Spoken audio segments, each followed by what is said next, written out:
Today on Metaphysical Mississippi, we have a new episode with Willow and Mercury, the Green Witch series. We'll be talking about how do witches live in harmony with the land. Enjoy.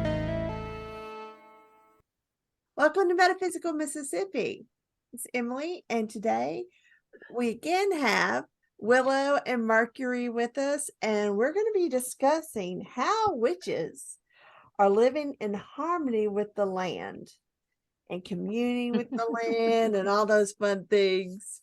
So, one of y'all just start off and just share what that means to you when you think of communing with the land. What's your responsibility? How do you keep things in balance? How do you bring that into your day-to-day life?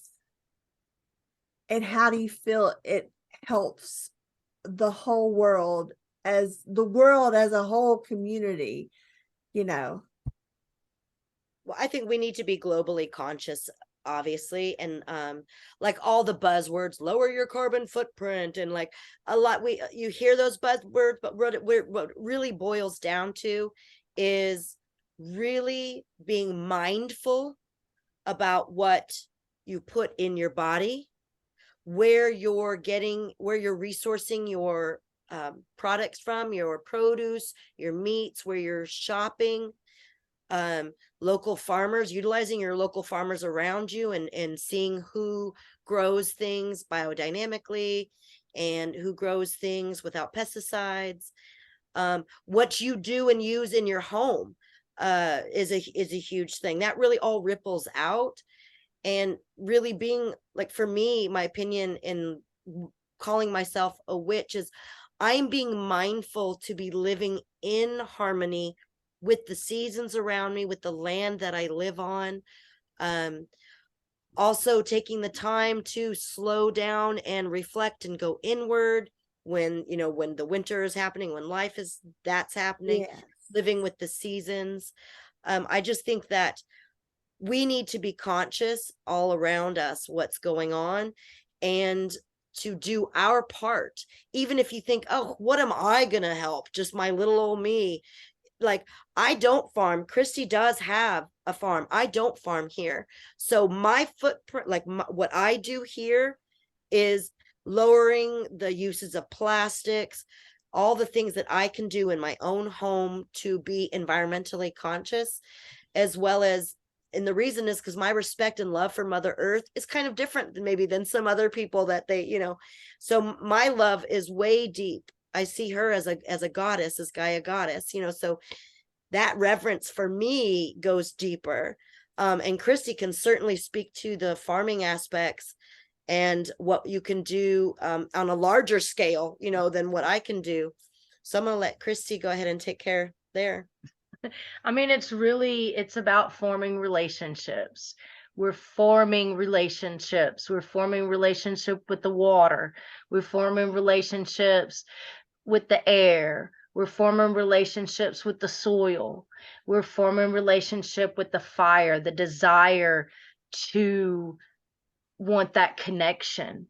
And when you start forming connections with the soil and the seeds and the plants, like even, having that seed in your hand and giving it an intention and giving it love and the nutrients of just your energy. I wish for you to grow. I wish for you to have a healthy growth and to be able to live your life out fully and completely. You want to live your life fully and completely. Let that plant live its full life completely. And that's really where you start, because we've lost such a disconnection. Because if you think about it, do a little test. Go and buy a meal from the grocery store, and then go buy a meal from your farm, your local farmer's market, or grow a tomato in your yard and cut that tomato up and just eat that tomato.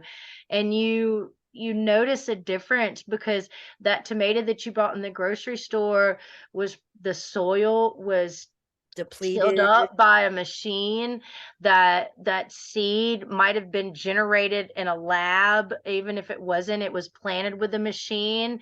It wasn't given any love and good energy while it was growing. Somebody harvested it with a machine. It was processed with the machine. It was put into a container and then shipped to you. And so even though we might get that can and put our energy and our love into that can and say, this is going to give my body nutrients, and it can with that will. But think about it. If you go and you talk to that seed and you watch that seed sprout and you watch that plant grow, you form a connection with it. And then when that plant gives you that tomato, you eat that tomato and you think about all that life that was given to that plant and all that nutrients that is given into your body, man. I mean, there's an exchange there that you can't, when I You used can't to buy in teach, a grocery store. yeah, when I used to No, teach that's classes, I would do the analogy. I'd be like, take your tomato that you grew and you eat it and you're like, what nutrients is this? Or an apple, what nutrients is this yeah. given to my body? And when you open up a bag of Doritos and you eat that Dorito, what nutrients is it giving your body? You're getting yummy, good, at that sense is Yeah. getting, taken care of. But the nutrients, it's putting toxins into your body, it's putting artificial colors, artificial non-caking agents, it's putting a shit ton of milk, which has a shit ton of sugar, so it's really not giving your body nutrients at all. And especially these herbs and plants that aren't even having human touch it, unless it's just throwing it in a box or throwing it in a bag. There's something to that. That You know what I'm connection saying? that you have with the plant. Yeah. And Yeah. that goes to the mind, body, spirit, again, that you really have to fuel those aspects intentionally and mindfully, not just a bag of Doritos on the run, like Right. if you really sit and have a relationship with what you're eating, and think about where it comes from, what kind of relationship did you have with that? When you put in like mindfulness and intention into every aspect of your life, that you really do see that there are things out there that can fuel you better, that can put your body in homeostasis, that and we all who it's like Doritos or a good tomato, homegrown tomato, or apples or whatever. I know a lot of times convenience wins over because we're running around, but like really, we have to be mindful about what we put in our body, and how, and the aspect and relationship that we have with that around us in nature. I think if Right. we all lived just a little bit more conscious Yeah. of our environment, we individually can do so much as a collective, by just making some small changes. Yeah, I Yeah. was just thinking though, but I can't control nature. I See, can't like go out there. I can't go out there and get a tomato anytime I want to because they may not be in season. but see, that's why We're people so can. You have to really think about the reason people lived the way they did before electricity, before refrigeration, before all of that. yeah. They had canned goods were supposed to only be used in the winter, and then it was canned in a much like not chemically processed canned, like people did the canning and stored it in their lower cellars, that and with ways of, and you had more fermented foods because of the like the way, And you got time to do it. You got yeah, time to do it. If you got time to face crack for an hour or 30 minutes, then you got time to boil some jars. You yeah, know what I'm saying? It doesn't take a lot. And yeah. I can be lazy It's too. And I crap. can procrastinate. And I'd rather be outside, barefoot playing with my kids too. But if you set time to do if you take time, we're such a hurry, fast, go, hurry, fast, go, all the time. We got to slow down and pay attention to what we're doing, because what we're doing is we're killing the earth, we're killing the air, we're killing the water, we killing ourselves, because if you think of a person, like you do that plant, if you take a person and you raise it without any other human contact, and no, it's exactly in that one little box, and nobody ever says anything nice to it, nobody ever gives it a hug, nobody ever tells it that it's beautiful and it's kind and it's pretty. I mean, it might grow up and it might be a good person, but how would it even know how to be? Yeah. You know what I'm saying? Like that part of being a witch is having that relationship. Believe like I believe that plants are, dare I say, sentient beings. There are studies that that plants hear that will, okay, so they grow towards the sound of water, right? They're not just growing towards Oh, I chemical didn't realize they components did. of water. They did a study where they put a radio, like a speaker with the sound of water through, going up towards a tube, and the plant grew towards the recording of the sound of water. Oh, not just like chemical components, water, whatever. No, the sound of water, and it was moved, and the roots changed direction going towards so I believe they're sentient beings. They talk about people who talk to their plants, and their plants grow so beautifully for them. They have created a relationship with their plants, and now these plants just grow because, so I really feel that, that plants, trees, they are sentient beings. They do. They talk to us as well. Yes, we can share That's our how that's how our ancestors learned how to work with the plants, because they actually took time to listen to the plants, and to have when you have a relationship with everything that surrounds you, then you treat it better. You look at it differently. We're really blinded. Our society is very blinded to the appreciation of all that is. And when we start taking the time to be like, oh, that butterfly, and think about how the butterfly comes into existence, and how it thrives and survives, and what it eats, and how beneficial it is, and what messages it has to share with us. Like, it's really about taking the time to notice what's around you. And I'm gonna say it because I say it all the time: technology is the art of arranging the world so you don't notice it. So turn off your fucking TV and go outside and see what's happening. You know what I'm saying? Like, for real, man, for real. I think we would be able to eradicate a lot of stress. People would live healthier, more fulfilling lives if they really, really lived a little bit more like a witch. I really think that, if we took the time to slow down, get out in nature, have a reverence for nature and what it can give us, and how we can live together, not on top of, not in control of, not getting rid of because it's in our way, or that we don't like its aesthetic look. No, live in harmony with nature, let it fuel you. And I feel like if we all slow down a little bit, we're just a little bit less capitalistic and trying to work that 8 to 5 grind, that corporate ladder. Yeah, it's just the world passes you by. It's really gonna, I don't want to wake up when I'm 60 or 65, 70, because God, 60 is not that far off.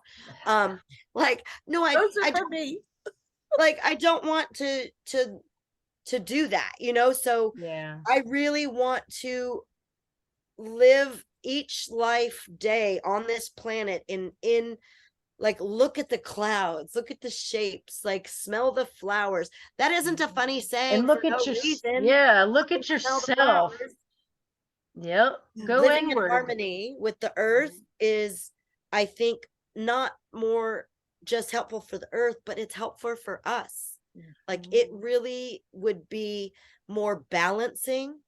And I just think that more people need to really slow down, take a deep breath, and find what fulfills them and do that. Yeah. And Get stop out of telling me what to do. Right. I know what I need to do. I don't need anybody else trying to tell me what to do or how to do it. And if I want to know, I'll take your class. There's an old pecan tree that's out. It's growing in a levee, so they spray the levee every year, keep That's the weeds horrific. down. Okay. So it's growing kind of in the levee. So I don't know if it's on our land, but part of it, it kind of comes over. But anyway, it has been not, its yield has not been very, I don't ever pick them up to eat them. But I Because they're noticed, sprayed with chemicals. yeah, but I noticed this year that they were a little bit bigger and a little more plentiful. But I still am not eating them. But I need to go out there and talk to the tree and thank it. Seriously, thank a it. tree, hug a tree. It's amazing the energy that you can feel off of a tree if you open yourself up to it. Hippies, the tree huggers, that's Yeah. silly term. I am one, self-professed, because hugging a tree, yeah, really, hugging a tree, like you really feel like, and think about, like, even go further, the roots go out and they're all connected. So that root goes out and then it'll send a little frontier up at the beginning of a forest. Like, think about the community that you're connecting to when you hug a tree, how large that is. And they all talk to each other. Like, so it's like, I don't know. I'm a witch. I would My rather perspective's a little skewed. yeah, I would rather hang out with a tree than be in a big old corporate tall building. People make fun of us for connecting with nature and connecting with trees, but then they build buildings and they go hang out in them all the time. You know what I'm saying? Like, Yes. to me, it's such a disconnect. But hey, if that's what you want to do, you go do that. But But I'm stop not making gonna. fun of me for hugging trees, man. Yeah. The natives, whether you're here in America or the Aborigines, New Zealand, No matter what, in indigenous Africa, tribe. the natives there, this is the way they connect with the land. This is the way they heal themselves, by healing the land. And I think that's what we need to do. We need to go back to look at our ancestors and look at these natives and how they were connecting with the earth and the planet and the cycles. And once we can start healing, we can heal ourselves, we can heal the land and make it profitable, and not in a money sense, but make it profitable in a fulfilling. Yes. No, I That's why we say we work with a plant, we don't use a plant. Yeah. So, like, I try to get away from that word. I know. So instead of saying using, because using has like a negative connotation, but you're not using it, you're working with it in a relationship. Yes. And it's the same like with indigenous cultures and the way that they worked with plants that grew where, so there's like in I know Christy knows this, and it is like a woo-woo thing, but plants will grow around you because you need them. So you'll notice dandelion grows in everywhere, and that's because our culture and our planet is so toxic. We need dandelion as a purifier. That's why it's so prolific. That's why it grows through concrete cracks, because it's like, you keep ignoring me. Like, it grows because we need it. Like, things grow in the spring, chickweed and all those things that grow in the beginning, those are all blood purifiers. those are things growing to move that stagnant energy that you've had because of winter is stagnant. Energy doesn't flow as much in the winter. You're Right. stagnant. You're eating canned foods. You're eating, like Yeah. that. Our lives worked that way, so things grow. So those are the things that you take first that are going to kind of clear out your lymphatic system, get your body moving. Yeah. And like though they grow because you need them in the spring. Things Yeah. grow when they grow because that's what your body needs in that season. If we ate that way, if we lived that way, we would live longer, healthier, more fulfilling lives, because it's what your body needs. It's being mindful. So That's it. when you're doing teas, you change the teas based on what's in Yeah, season. she's using yeah, of course, she's using what's What's growing. growing at that time.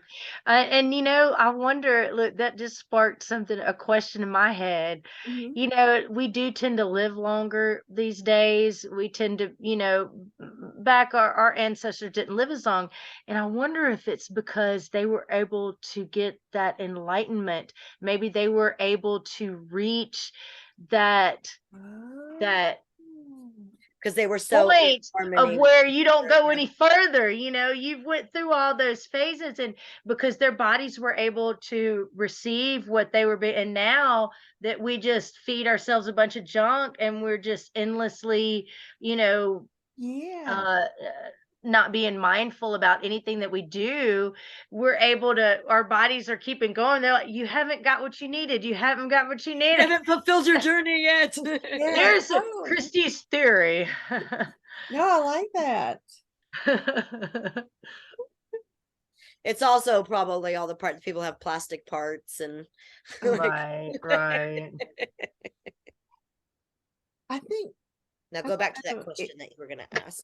yeah, it has to do with information. Talking about books and stuff, Yeah. and Like, how things sometimes, it might have been with you guys or another interview where we were talking about how you could research things online, and it used to be there, but now it's not there. oh, that was me and Hadley. Oh, that's right. You and Hadley. I was gonna say. Yes. Oh, yeah, that's so true. So, like, back Yeah. in the day, like in the beginning of the internet, like when, because I've been interested in witchy things for, shoot, almost 40 years now. So, before internet even existed, I had to find everything through books, right? And then when the internet started, because Hadley and I were reminiscing over Witchvox. Witchvox was a website back in the day of the beginnings of the internet, where it was just like a black screen and it had the sparkly like green glitter and like horrible graphics, like just like the beginning. And it was like a witch encyclopedia, and like it had information. I mean, you could find the most esoteric stuff, and it would be like not even pictures, like it was just like like just the text of like some really esoteric stuff that like it doesn't exist online anymore. Like a lot of that stuff's been pulled. But it's weird how the witch community has like gone in trends of being popular and then not popular and then popular, and like they'd go scrub the internet of stuff when it wasn't popular anymore, and then there'd be a rise. But now with social media and the way internet is now, like pagan information is here to stay. Like it is on the internet. You can find not the same stuff you did back in the day, but I did print a lot of stuff off and have boxes of it. Oh, wow. But the stuff that when you were talking about going to the Temple of Witchcraft and getting books, could some of that information not be out there on the internet? No, she's not. Like Christopher Penczak is the leader of Temple I've of heard that. Witchcraft. Yeah. And I've he heard- is an author that's been around, because I remember he had books out in the late 90s, early 2000s. He's one of 3 co-founders of the Temple of Witchcraft. Gotcha. I mean, it's a community. They have a whole, It's there's ministry huge. and everything. Mhm. And I got to meet a lot of those people this past weekend. Yeah, but they have books on their website that are available, and you can also get them on Amazon. Oh gosh, Barnes and Noble carry them. Yeah, You can get I found one. I was in New Orleans at one of the voodoo shops down there and found one of Christopher's books, and I bought it. I was like, oh, I know what this is. And I bought the book, and then I needed it for the next year. It was one of our readings. You know, you don't have to read it, but one of the suggested readings for the next year. And I was like, ooh, I got this book. Yeah, if it says suggested readings, I suggest you read it. Like we I think with the, you know, with the internet, we think, oh my gosh, everything's at our fingertips. Like we can get, but a lot of the information that you find on the internet, it could just be like from a meme or from a Pinterest board or something. Like really vet your information. Like I would definitely don't take something you see, like unless you see the author of that actual information, or there's so much anonymous stuff because of social media misinformation that it could be so and truthfully, like if this is something you're really interested in, then books, and more than one reference. Yeah, you more than one reference. More than one reference if to you really see resonate information once and you've only ever seen it once, and then you see it, debunked so ever the different ways, like just really make sure that what because some of what we practice we're should be done in a closed circle. And that is done for safety. That is for enclosing anything that comes through when you open up a portal. Whatever comes through, you want to be contained in that circle so that it doesn't go out and be a negative attachment to someone. You can't control what comes through a circle. So those things are done for a real reason. You need to protect yourself as well. And yourself needs to be protected when you're bringing all these energies in. So you're bringing it into yourself. There's a way to do things very safely. So that's why, like, before doing anything like ritual work, you really should definitely foundational practices should be met. Grounding, protecting, shielding, those things should be in casting a circle. Like those things should be done, from like the get-go. And I think those are just foundational practices that are just, I always say fundamentals first. And like witchcraft isn't a game. I know it's gotten really popular. And being spiritual, anyone can do that. But when it comes to actually practicing any kind of thing like that, those fundamentals like are key, like really key for safety. Right. That's why I'm glad I started with the temple when I did, because here I'm in my 4th year and I'm still evolving things that I learned, like those little key elements of like, hermetic principles, or the law of polarities, these different things, like, and for me, dropping out of school in the 8th grade, I didn't learn a lot of these things. So, I'm learning them now in my 40s. But don't poo-poo yourself. I think it's amazing and you should be applauded. Right. Well, I'm learning it. Yes. I'm learning it in a way that I need to, instead of just it being facts thrown in my face when I was 12.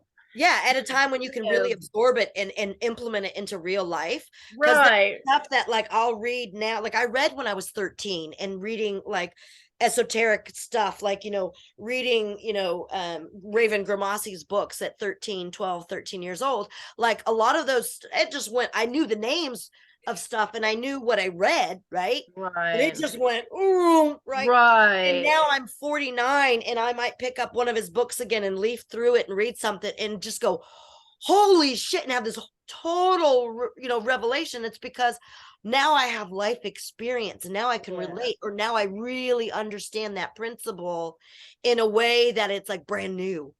Right. And it's just like with herbs, like I work with herbs, and I've been like in 2007, when I first started working with herbs, I learned about dandelion. Right. And then several years later, I had, I started, working with them growing in the yard. So I deepened my relationship and I learned more about dandelions. Then when I got into, I think it was Witchcraft 2 and 3, and I started working with plant medicine, and then I really learned about them. And then I read a book, because I've read books. I've, with Nature Has a Remedy has dandelions in it. The Prescription to Traditional Healing has dandelions in it. Just about every herb book, Back to Eden, all of those. And then when I read Susan Weed, one of her books, and it was telling me spend a year with this plant. And so then I even deepened my relationship even further, and with this plant, and watched it for a whole year. Like, what did this plant look like in the spring? What did it look like in the summer, the winter, the fall? What did it look like in the rain? What did this plant look like in the snow? It was still growing in the freaking snow here. What did this plant look like, when the sun's shining? I mean, there's so much depth we can get into with anything. And it's like, and that just, you learn what you're doing, whether it's a plant, learn the medicinal properties, learning, spending time and sitting with the plant. What does this plant feel like? What does it tell me, to my spirit? What does the spirit of this plant tell my spirit? So there's a deepening relationship with everything that we do. And so, yeah, going more than one source, finding more than one source. What Christy just described right there, that is witchcraft. Like that, when people like, what is witchcraft? What does it mean to be a witch? Like, what does that mean? What she just described is exactly witchcraft. And I don't care if what you're studying is crystals or herbs or spells or chants or, any kind yourself. Yeah, it is like everything she said. Learn it in all aspects and all forms. Sit with it, learn it, live it, breathe it, like become one with it, so that it's just an embodiment of nature. We commune with nature in our daily life, and that is what witchcraft is. I was thinking about the dandelion, the weed, Yeah, that we are told to eradicate. we like to call them not weeds. I'm gonna say from a great person we learned, they're called wildlings. They're Not wildlings. weeds. I love that. Wildlings. But And remember we learned at the Mid-South Women's Conference? Yeah. Wildlings. Laura. Oh yeah.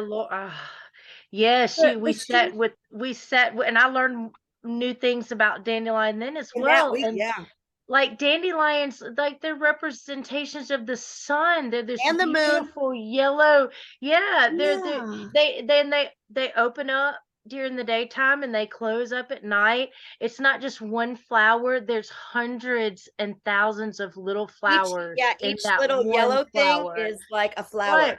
It stops.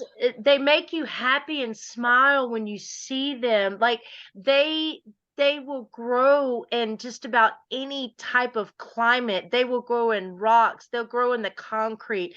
They'll grow in fertile soil. They'll grow in weak, dense, rocky, sandy soil. They'll grow in clay. Like their roots are so strong and beneficial. They stop the progression of cancer cell growth. So why are we killing them? Because they're in the way of the grass. And when you eat grass, what benefit does that give you? None. Okay, so we need to, and then also, they bring potassium into the soil. Their roots and their leaves provide potassium in us when we eat them, and cattle that eat them. They provide nutrients to us and to the soil, that We're such a society that wants things to look a certain way. There's nothing more beautiful to me than looking in a field and seeing all these wild flowers.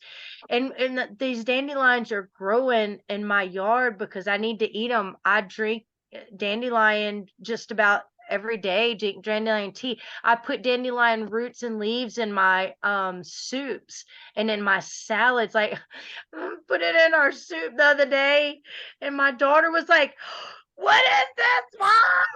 Like what, like she knew it wasn't because she asked me if I put something there. I don't remember what it was. She was like, what is this? And I was just like, oh, it's just a dandelion root. Like you know, but it's good for us. It's good to eat it. I mean, you're getting antioxidants, you're getting the nutrients, you're getting things grow in our yards for a reason. You know, It those grows there because you ancestors need that it. were here that laid down, you know, these foundations, a lot of it, and it might not be native here now, but back in the day, because a lot of these plants were brought over from other countries Right. and put here. So now it's like, but now these are things that grow, and they grow in abundance around us, and that's what we should be using and working with.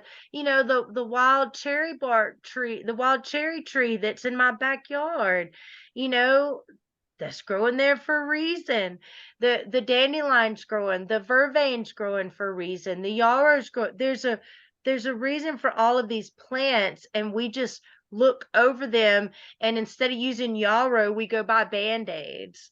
And Yeah. instead of using dandelions, we go get radiation and cancer treatments. And I'm not saying that modern medicine isn't there, and it is there Right. for a reason, and we should Right. totally, you know, work with it. But there's ways that we can work with the earth and with the plants and with the changing of the seasons. Those certain foods you eat at certain times a year adapts your body to what's the, you know, the high temperatures or the low temperatures, or, you know, that energy you need in the springtime to cleanse out your body and give you energy to hoe the garden, you know, to work with the land to produce the amount of nutrients that we and the earth need.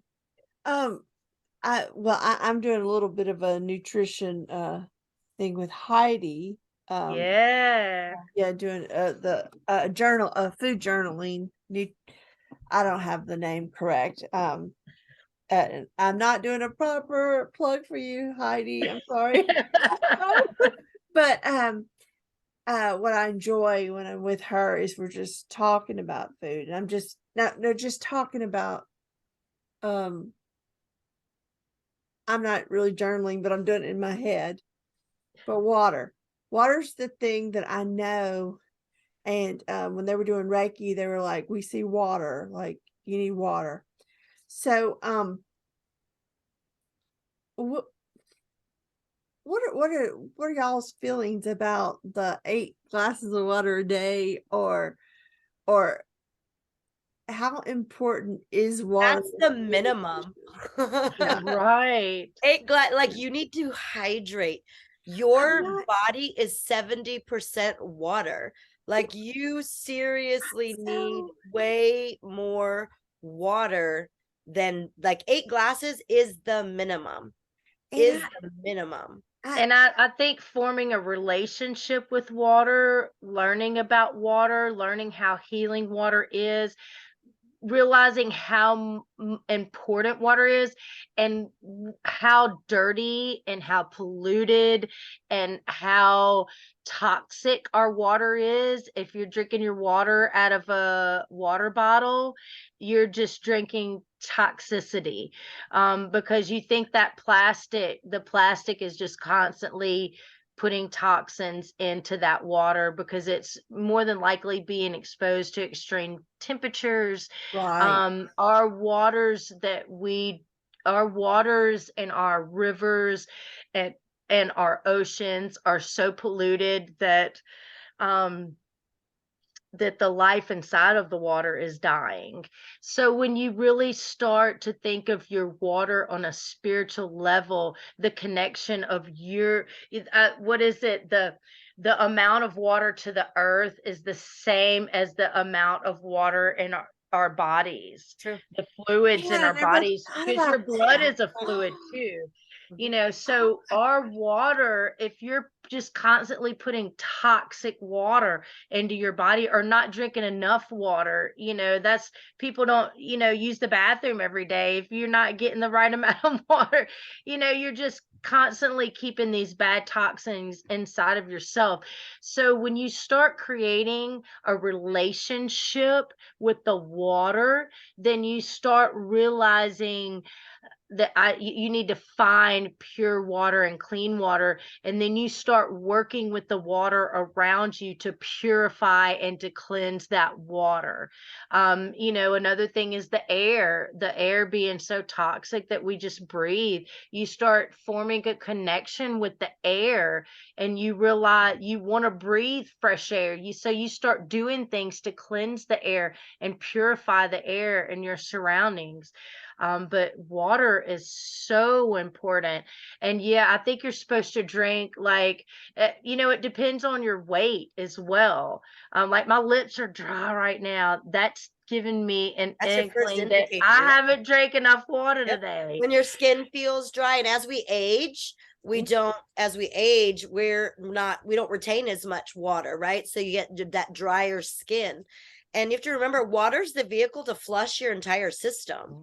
So if you don't drink enough water, you're not flushing your system, and toxins in your body build up. Yeah. So you need to flush your kidneys. You need water so that your liver can function and flush out toxins from, you need all of that. It is the vehicle to flush your system. And then if you need even more purification, then you put a little dandelion root and infuse that into some water, right? And you make a Yeah. great little infusion. Like that Great is, for your kidneys, and yes. helping your kidneys is just like your liver. These are filters. Mhm. These are filters, you know, and people And are they always can't like, function cleanse if your you don't liver put and water cleanse your, through them. they cleanse themselves. So if you give them the proper nutrients Hydration. that it needs, then it functions better. Like, you need to sweat. We need to sweat. That's your that's one of your kidneys functions, Yeah, it's you a know, purifier. right. That's That's how you're releasing water. toxins from your body. Right. So, and here in the South, honey, we be sweating, you know, 8, 9, 10 months Months. out of the year. Yeah. Sometimes 11. That's good for you when And you you can see in sweating. history, that's why Native Americans had sweat lodges. Yeah. Oh It yeah, was not yeah. only spiritual, it actually was beneficial to the body. You Right. sweat out toxins, and then like that was all part of the practice. And like that's also the same saunas in Swedish, in like if you go up into the Yes. more like Swedish culture and more Scandinavian culture, they have the saunas. And like that's because sweating is beneficial to the body. That's detoxifying your body and removing toxins. Your skin is the largest organ on your body. Your skin is the largest organ in your body. If you don't hydrate it, you are like not, that you're not doing well with your organs. Like you have to remember that, right? So you hydrate it with water and with keeping it hydrated with lotions. Yeah. And in the wintertime, it's the least time I want to be drinking Water, really? water. Yeah. Oh, I guess I'm a big water drinker. I've never been, oh, I don't know how I can drink more water. But some people put some like lemon and mint in it if it's more palatable for you to not. If you need something that has flavor in it, use herbs. Yeah. And think of when you eat your fruit too. When you That's eat got water. fruit, it's a Yeah. lot of water in your fruit. Yeah. You know, we're all supposed to eat fruit in the morning Yeah. times. And you know, Yeah. what we eat and the way our bodies function, it helps whether we're trying to process or learn something. Because, you know, I don't think a lot of times we don't think about feeding our brains. And, you know, the foods that we eat, the herbs that we eat, the the the the things we read and watch that we put into our bodies. If your Content. body It's all is content. not functioning properly, it's going to be working to be processing food and processing the toxic water and processing the negative stuff that we put in our minds instead of processing things that are beneficial for us. I don't know if that came out exactly how I wanted it to No, say, no. but when we feed our body the correct water, the right kinds of food, the right kinds of herbs, then when we're studying and working, then we're able to receive better. Because when we're eating toxic food and drinking toxic water and watching toxic things on TV, then our bodies aren't receiving what they're supposed to. Does that make sense? Yeah. Yeah, Oh, so like by other, you yes. put your body in homeostasis. That way it can work more efficiently. So you can Right. process information more efficiently. Your body's not having to like be like a salmon upstream, like trying to fight all the, the Right. stuff and heal You itself. flow It's better. already in homeostasis. So now your Right. body doesn't have to work so hard to like, deal with your brain and your Right. And it has all, intestines and processing yeah. And information it's and the food. food, it's the sounds, it's the movement, it's all of it. Like Mind, body, soul, mind, body, spirit. That's why yeah. that is when you balance all those things, and you need all three of those things in your life. You need a little bit of mind work, right? Be it like crossword puzzles or your business or whatever. You need some mind work, you need some movement, you need some body movement, be it yoga or dance or whatever. You need movement, and then you need spiritual fulfillment, whatever it is that satisfies your soul. You need that.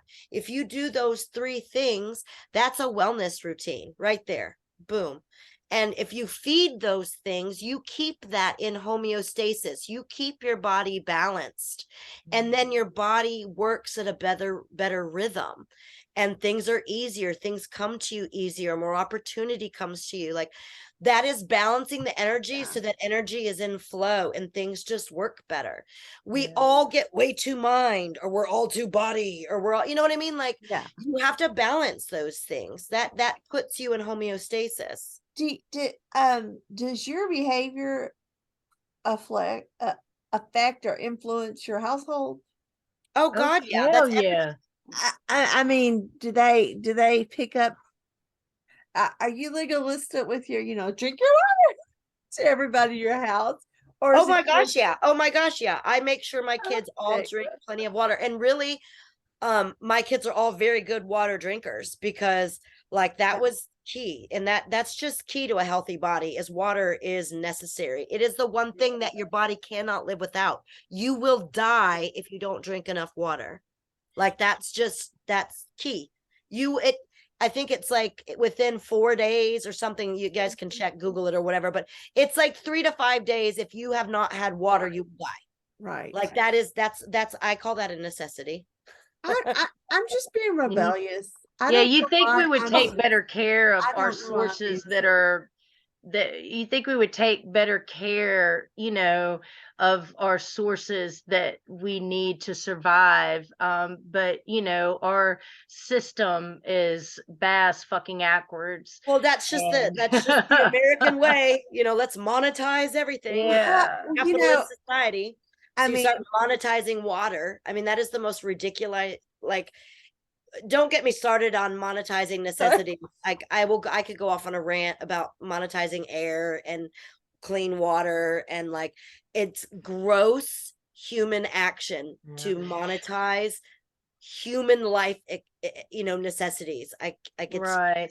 But there are people who are out there, like the watershed projects, Yes. Ursine and Mark Evans, and Crystal Welch. They're all involved, and we have watershed projects around here. yeah. And I even Jamie Kelly's cousin is She's a is huge involved leader in in the Sierra different Nevada, projects that, California, the water yeah, project there. that help to preserve our natural springs and our waters. And I would definitely suggest to anybody, if you don't know where a natural spring is in your area, there's one. It's hidden. Find it. Find out where your natural springs are. We have one here in We have them on the Brandon. Trace. There's one in along the Trace, Flora. Yeah. Spring. Oh I my When we have God. one, travel yeah. to our women's conferences, up in the mountains, in the Yeah. Appalachian Mountains, they're everywhere, dude. You'll be hiking, you'll just see water coming out the side of the mountain, and I there's have places where people can go for free and fill up their water bottles.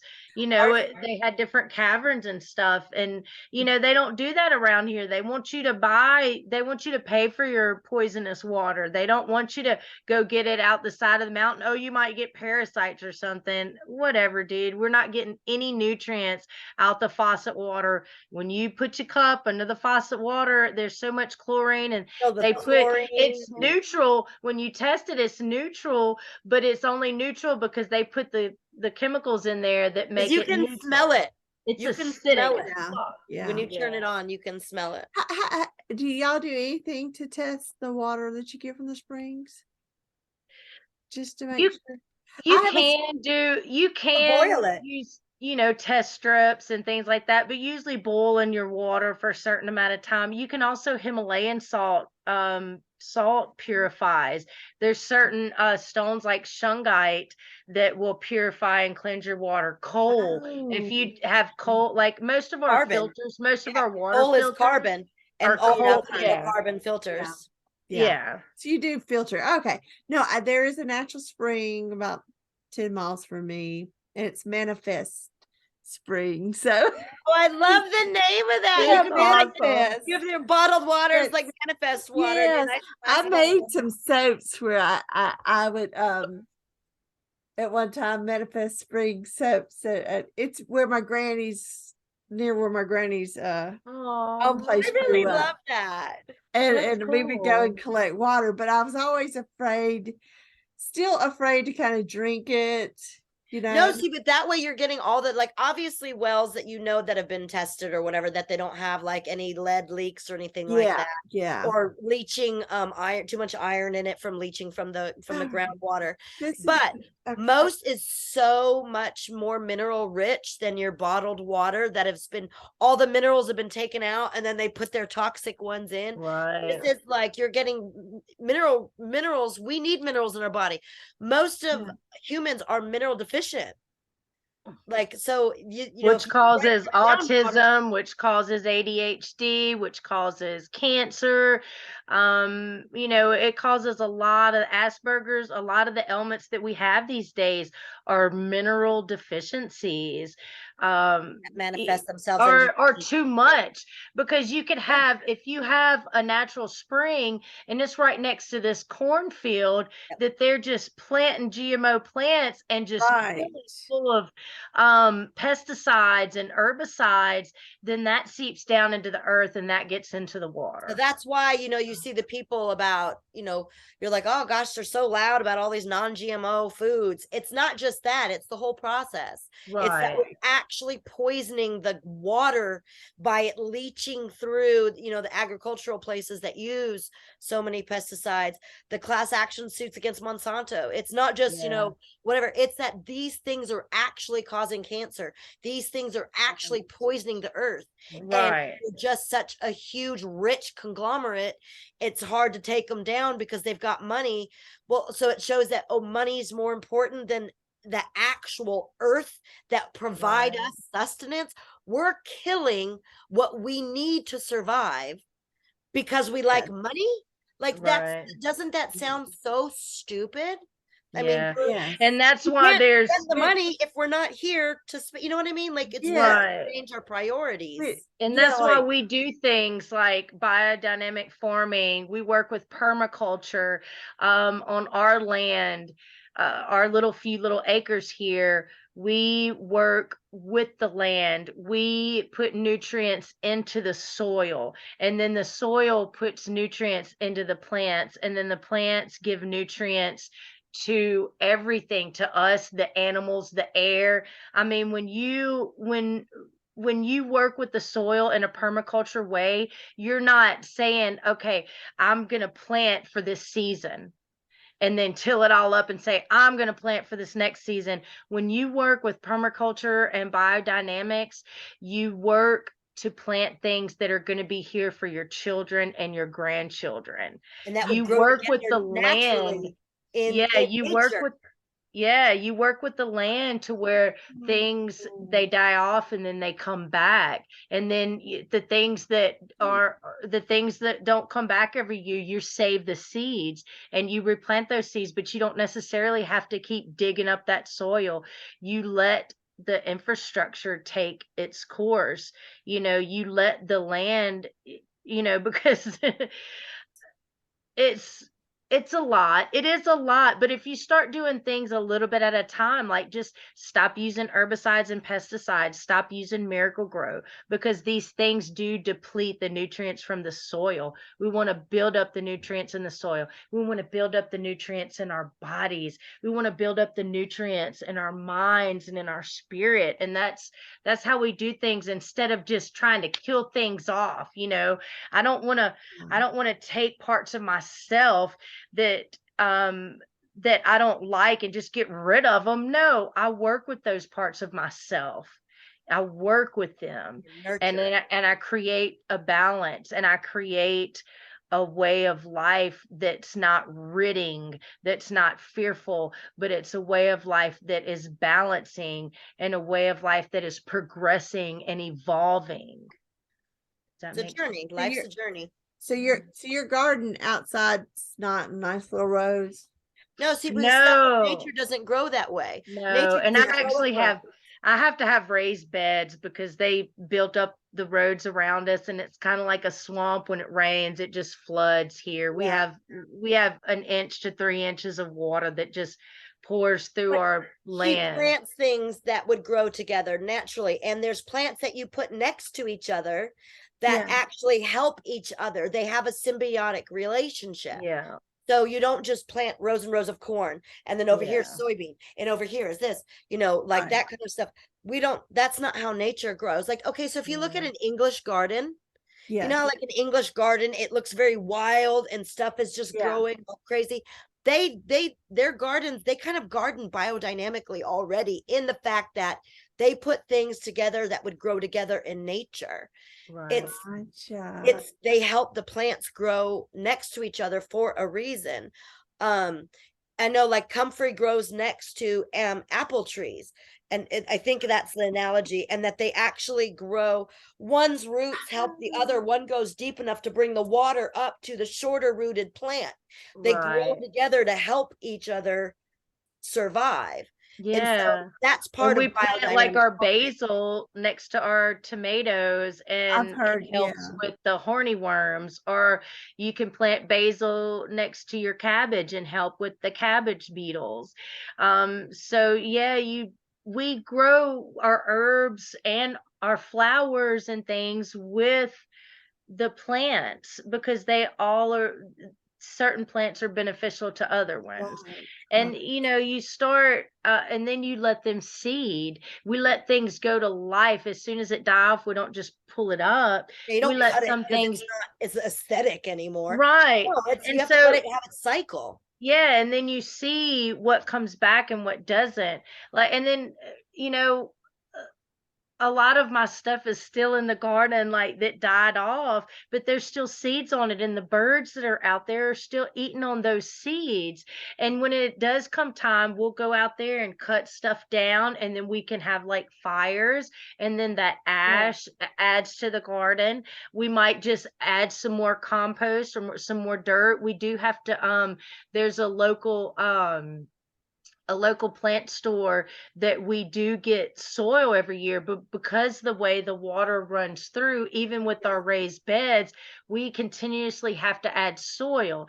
So we add, manure, and we have to put sand in because of the water situation, to help with drainage, because we also have clay right underneath our soil. So it's getting to know the land where you're at. It's getting to know what what's going to grow, what's beneficial for your body, you know. And if we have some neighbors down the street that might grow hibiscus and we don't have a lot any more sunny space, you know, then hey man, I'll trade you some turmeric for that hibiscus. And you know, it still works to where we do kind of depend on each other and we work together as a community. But it's still, we're all working with the land, and we're not poisoning the soil, we're not poisoning the water. We're giving nutrients to it, you know, all those plants do. And the more plants you grow, the more carbon you're bringing down, you know, out of the atmosphere. I mean, there's ways that we can fix the destruction that we're doing. So, so you're preparing, so are you not like, do you do seedlings and all that kind of stuff this time of year? Or you just kind of let things just naturally happen? I do like to just plant my seeds directly in the garden. But here coming up soon, I'm probably gonna start doing some little babies. I know we've got tomatoes. If you get certain things out early, the bugs don't get them so hard. So like our tomatoes and cucumbers and things like that, we might go ahead and start probably at the, you know, the end of February, beginning of March. You want to do it right before your last frost. Most things, especially the summer stuff, your squash, your cucumbers, your tomatoes, your eggplants, all these things need to be started before 2 weeks before your last frost or 2 weeks after your last frost. So a lot of these things I will start, even my peppers. I like to start my peppers, and then if I get them going early enough, which usually I don't, because I'm a procrastinator. I am a procrastinator. I would be like, I'll do that next week. I'll do that next week. And then the window's closing and it's like, oh, right. But if you do it soon enough, I learned from my papa, you can have 2 summer gardens. Yeah. You can have 2 yields in our climate, because here in Mississippi and in Louisiana, you know, my papa in Louisiana, he had 9 children, so he knew what was up, and he had to have as much food as he could get preserved. Yeah, you would have to have. So it's learning your climate, it's learning your yard and your soil, and it takes time. It's taken me a long time to know what grows here and what doesn't. And then it's changing all around us all the time. People are moving in and, you know, digging a pond and putting their house up on a hill, so all their water runs into our yard, and then they built the street up, you know, so all that. So we're working with what we got. We work with what we got instead of bitching and complaining about it. We just work with what we got. And you adapt and you raise your beds. Yeah. We still got dandelions. They'll grow anywhere. And I'm assuming you're not just running to Dollar General and grabbing your seeds, right? No. I get a lot of my seeds from my friend Jan. She gives me seeds all the time. I have certain friends that have farms. A lot of my herbs started from getting herbs from the Mid-South Women's Herbal Conference. I've dug some herbs up out of my friend Gabe's land down the street. I've got some herbs from my friend Ursine's land out and at their biodynamic farm, Francis Flowers and Herb Farm out in Pickens, Mississippi. I've gotten a lot of herbs. I've brought a lot of my herbs over to her land as well. So, and then there's at Lakeland Yard and Garden, I've went there, and Miss Potts works there, and there's some herbs there's a local farmer that brings herbs up there and doesn't use any pesticides or anything. Definitely at the High Street Market, you can find a lot of baby plants and clean, good plants and trees. The farmers market on Saturday mornings at the High Street at the Trade Mart. That's where I look. They've got fresh. You're going to get fresh, local farmed goods, produce, canned goods, jellies, Like that's where, like, if you're somebody who wants to shop locally and shop from the local farmers, that really is a great place to go Saturday mornings, because it's Yeah. got a really nice choice of your local produce Yeah. and arts and crafts. And they have they started an organic coalition several years back, and I don't know if they're still doing it. I would hope they're still doing it. But they have like just one section where all natural, all organic, no GMOs, no pesticides. And you ask the farmer, Yeah. they'll tell you what they put on their stuff, and research glues to fates, research all these different things that are in your fertilizer, and you'll see what they do, because there are over 250 different pesticides that are labeled as grasses that are able to get through the FDA to be in their products. Oh my goodness, I didn't know that. Well, Yeah. in the Jackson area, is there any place that has replaced Rainbow other than Whole Foods? Not necessarily. I mean, as far as herbs go, you do have the herb shop. You've got Oh, that's right. I forgot. You've got on Ferris Street, you have Herbal Blessings, and Herbal Blessings is a vegan family. They have a vegetarian little restaurant. So you can get clean food, you can get clean herbs. They even do their own herbal blends. And I know some of the people that work there, and they worked with me at Rainbow and are very knowledgeable about herbs and how to use them, and could point you in the directions of research, because I definitely recommend, before you start taking anything, especially if you're already on prescription medications, you definitely want to do your research. You don't want anything coinciding or having reverse effects. So, like I said earlier, research what you're taking, and in several different places, even as far as your food goes. You know what I'm saying? Like, even if it's corn, look up corn. Corn is starch. People don't even realize that corn is nothing but starch. So if you have diabetes problems, you shouldn't be eating corn. You shouldn't be eating white potatoes. You shouldn't be eating rice. A lot of these foods that we just constantly put in our bodies are so harmful, that they cause the disease. I believe, and this is me personally, I believe that 98% of all cancer is we give ourselves, adults. 98% of all adult cancers are from artificial food colorings, artificial preservatives, and pesticides, that and glyphosates, different things that we put in that our food is grown with, because we think, oh, I'm going to Kroger's, or I'm going to Whole Foods, and I'm buying this nice, beautiful organic tomato. But I mean, that word is loosely Organic. these days.